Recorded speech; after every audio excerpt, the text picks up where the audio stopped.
ভাই এমনি খায়েন না ভাই, এমনি খাইলে আমার লস হয়ে যাবো গা ভাই। তাইলে বানায় দে খাই।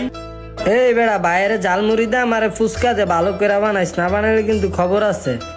ঠিক আছে ভাই দাঁড়ান আমি দিতাছি। ওই আমার আগে না দিয়া অগরে আগে দে, ওরা ধরতাছি দাঁড়া। ভাই আপনার ফুচকা না, এই নেন ভাই আপনার ফুচকা বানানোই আছে। ওই বেড়া আমি কি নসু? আমার চোখে পড়ে না, আমার আগে দে। কি দিমু ভাই আপনার, আমি তো জানি না বুঝছেন, আপনি তো কর নাই হের লিগা মনে ছিল না ভাই, মাফ করে দিয়েন আমারে। কি দিবি মানে তুই জানিস না বাইরে জালমুড়ি দে চালু।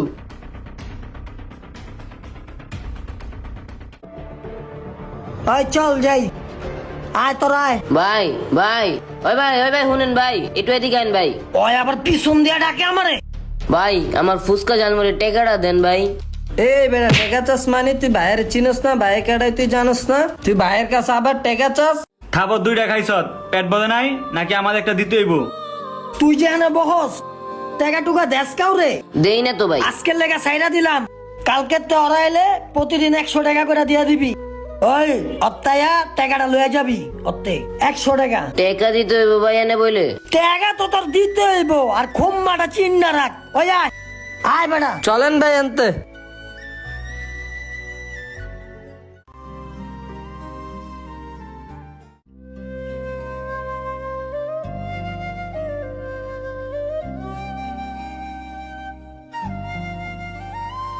এই দাঁড়াও দাঁড়াও, ওই সামনে রাখো।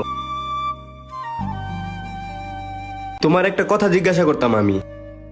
জি স্যার বলেন। তুমি এই বয়সে রিক্সা চালাও, পড়াশোনা করো না? রিস্কা চালামু না কি করবো স্যার, আমার বাবা তো নাই, মা আছে, মা অনেক অসুস্থ, আর আমি পড়াশোনা করলে আমার পড়াশোনার খরচ কে চালাইবো? বুঝলাম তোমার মা অসুস্থ, কিন্তু রিক্সা চালানো তো অনেক কষ্টের কাজ, আবার অনেক রিস্কও থাকে। তুমি অন্য কোনো কাজ করলেও তো পারো। আগে ছোট একটা দোকান ছিল আমার, কিন্তু ওই জায়গার বড় বাইটায় কতগুলা আছে, হেরা আয়া খালি বাকি খাইতো, টাকা না দেয়া যাইতো গা। সেই টাকা চাইলে মনে করেন আমারে কইতো এই জায়গায় বসকে, এই জায়গায় টাকা লাগে না, আবার প্রতিদিন 100 করে টাকাও নিত, এই জন্য দোকানটা ছেড়ে দিছি স্যার। আচ্ছা, তুমি এখন রিক্সা চালাও, তুমি কি এইভাবে চলতে পারো? জি স্যার চলতে পারি, সকাল 6টা বাজে রিক্সা নিয়ে বাইরে হইলে রাত্রে 9টা 10টা পর্যন্ত চালাইলেই, এই সারাদিন রিক্সা চালাইলে 800-900 টাকা হয়ে যায়। 300 বা 400 টাকা গাড়ির জমা দিয়া 500 টাকা আমি ঘরে নিয়ে যাই, ওইটা দিয়ে আমাকে অনেক ভালো চলে স্যার। আচ্ছা, তোমার ভাড়া কত টাকা হইছে? 80 টাকা হয়েছে স্যার। এই নাও তোমার ভাড়াটা রাখো। 20 টাকা তো ভাঙটি নাই স্যার, ভাঙটি দেন। আচ্ছা সমস্যা নাই, তুমি এক কাজ করো, পুরাটাই রেখে দাও।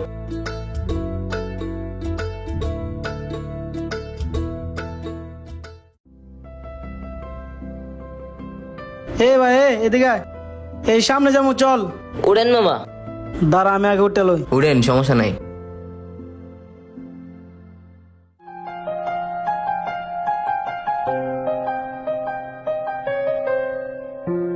হে রাখ রাখ রাখ এখানে। ঠিক আছে মামা রাখছি। এ নাম তো, তুই একটা কাজ কর, এই বিল্ডিং এর দোতলায় আমি থাকি, দোতলায় তোর ভাবি আছে, তোর ভাবির কাছে ব্যাগটা নিয়ে দিয়ে আবি। আমার রিস্কা তো চাবি নেই, রিস্কা তো যাইতে পারুম না। না মামা আমি এটা দিতে পারুম না মামা, আমি এটা নিয়ে যাইতে পারুম না মামা। আরে বেটা যা, টাকা বাড়া দি মনে।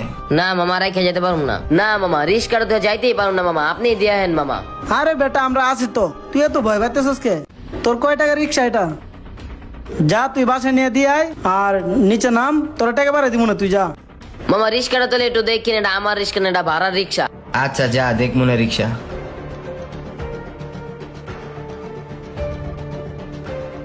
চলে গেছে, চলে এখন উড়া দিই। লন তাড়াতাড়ি। তুই চুপচাপ বয়ে থাক, কথা কইস না। তাড়াতাড়ি জানমি, আয়া পড়বো কিন্তু।